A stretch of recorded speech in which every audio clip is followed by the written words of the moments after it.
So,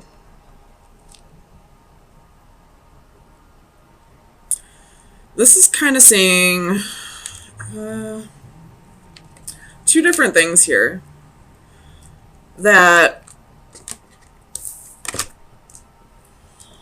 actually, not two different things. It's just telling me two sides to a story. So, and I feel like it is split with the lines.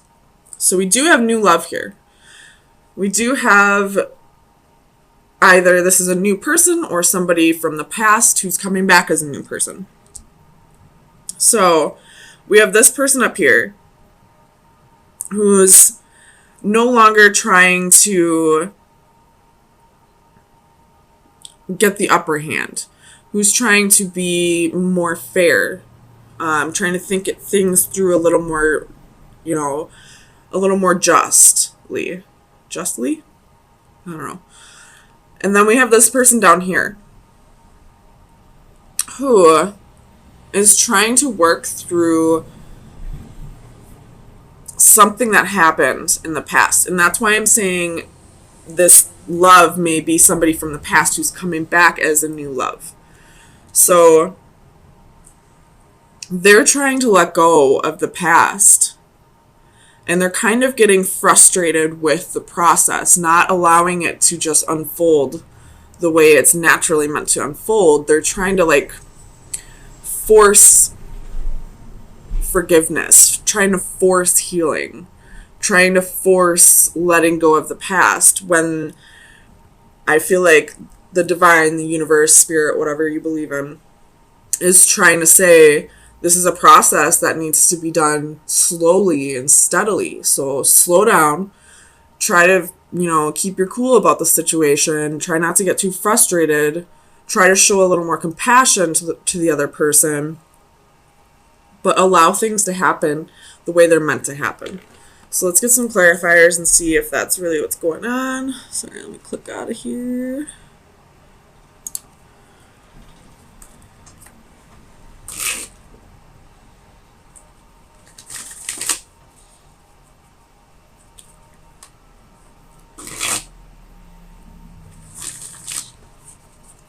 So let's clarify the Nine of Flames, Page of Coins. So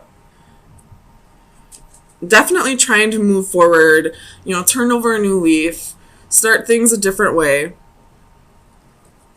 Tell me about the Page of Coins. Trying to manifest a different approach to the situation. I'm not going to take all these, but I'm just going to look at them. Okay, so we do have two queens in here with the Seven of Swords and the Devil and the Five of Wands and the Magician. So in the past, I feel like this person who's ready to move on and think of things a different way, they possibly had two partners.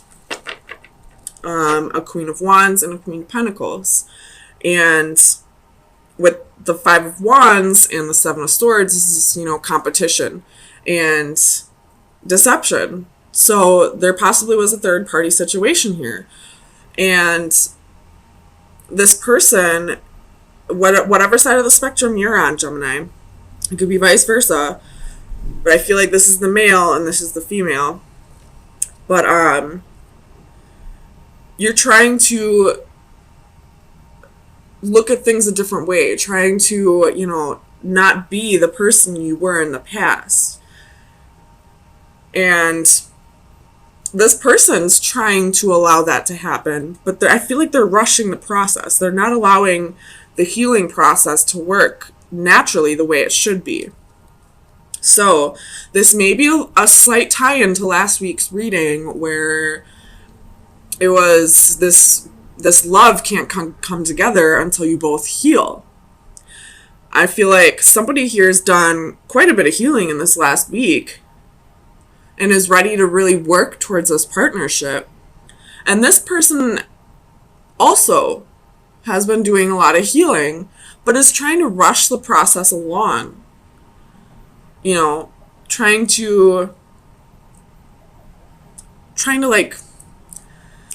trying to move things too quickly, I feel like. Whereas, after this betrayal, after this deception, after this extreme hurt that she's been through, she just needs to take things slow and not try to, rush through the stages of this process.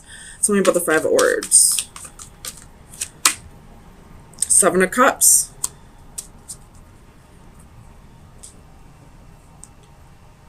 With the World at the bottom of the deck. So I feel like the third party's been cut out. Definitely feel that way. And whatever this person's been holding on to in the past that made them venture off into the arms of somebody else, I feel like they're letting that go. They're seeing things a little more clearly. With the World at the bottom of the deck, they've ascended to a new level. They've grown quite a bit in this last week. Tell me about the Master of Orbs.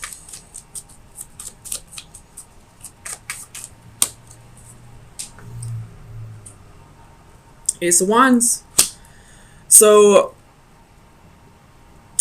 with the Nine of Cups at the bottom of the deck. So whatever side you're on, whether you are the Master of Orbs or the Sage of Chalices, this king right here, which would be the King of Swords, he realizes where his heart truly lies, where his wish fulfillment is, where he feels this amazing passion with, and now he feels the love. Woo, abundance at the bottom of that, which would be the Empress. So he knows who his Empress is. And that's what's, made him really realize that he's got to kick this into high gear, because he probably almost lost you. You probably almost walked away. Whichever side you're on. So, he's really done the work this week. And I feel like it can be trusted because the Ace of Wands and the Ace of Chalices are upright. The Page of Coins is upright. The Master of Orbs is upright. He's being truthful. He's communicating with you. He's letting you know that he was wrong and he's ready to work past this. So tell me about the Sage of Chalices.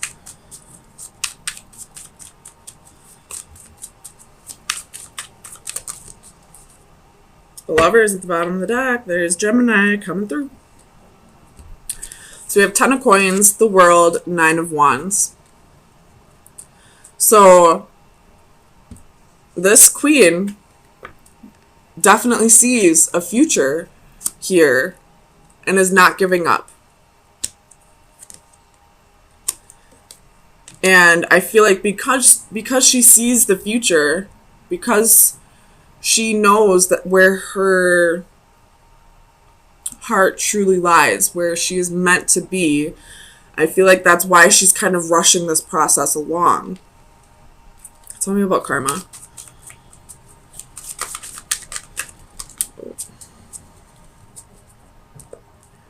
The Empress again at the bottom of the deck. Somebody could be pregnant.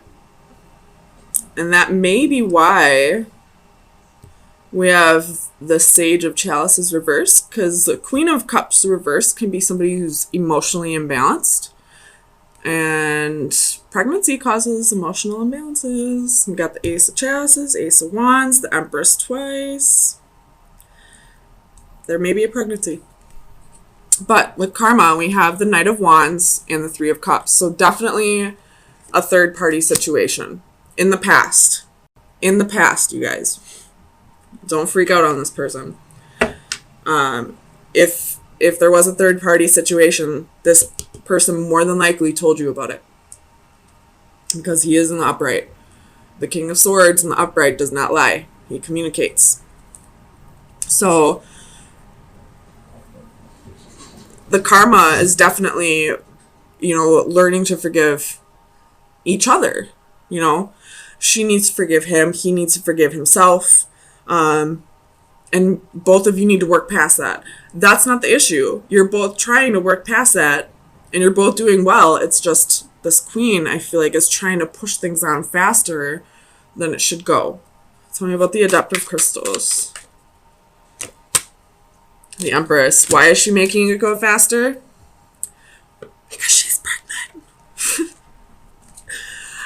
We have Death at the bottom of the deck too, which I feel like is saying something about the Scorpio full moon that we're having on Saturday with the wheel underneath that. So it's going to bring positive changes for sure. If you are pregnant and you're trying to rush things along, try to slow down. Just because you're pregnant doesn't mean you have to, rush things in a relationship. You most definitely can take things slow even if you are pregnant. If that is not the case, though, either way, this queen needs to slow down and take things the way they should be going. You just healed or are in the process of healing over something traumatic, something that hurt you very deeply. And although this person is definitely being truthful and wants to give things a second chance, you do have to take things slow. It doesn't matter how far your relationship progressed in the past. You are being told to start over. Because now you're two completely different people. You got to get to know each other all over again. You don't know for certain if this person is your person still. I have a pretty good feeling you kind of know that this may be your person, but you still need to get to know this person all over again. You still have to start the process all over. So, let me get you some final advice. See where you should be directing your energy for the next week.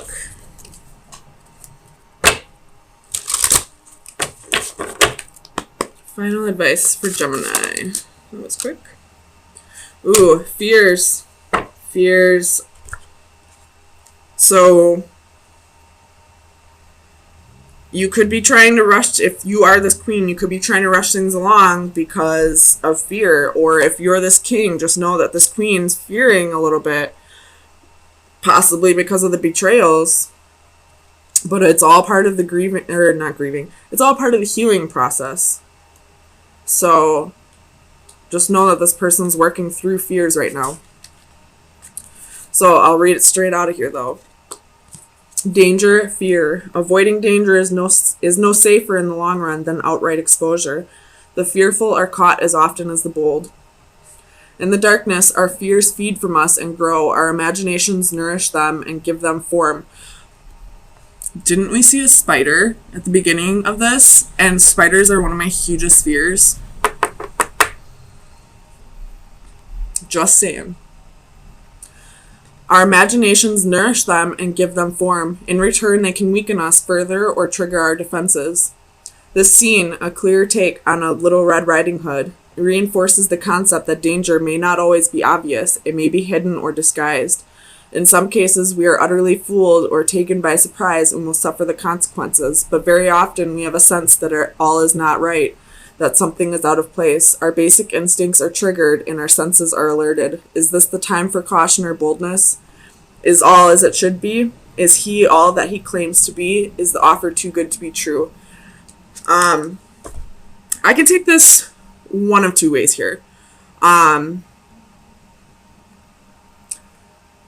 I could definitely say that this queen needs to slow down and reevaluate if this king is all that he's saying he is. And we do need to learn to protect ourselves a little bit more. Or this could be the other side of the spectrum where this king, although he's done the healing and he's, willing to give this another shot, he could be holding back a little bit, avoiding because of a fear. And that could have been what made him venture off into the arms of somebody else to begin with, is because there was a fear of commitment.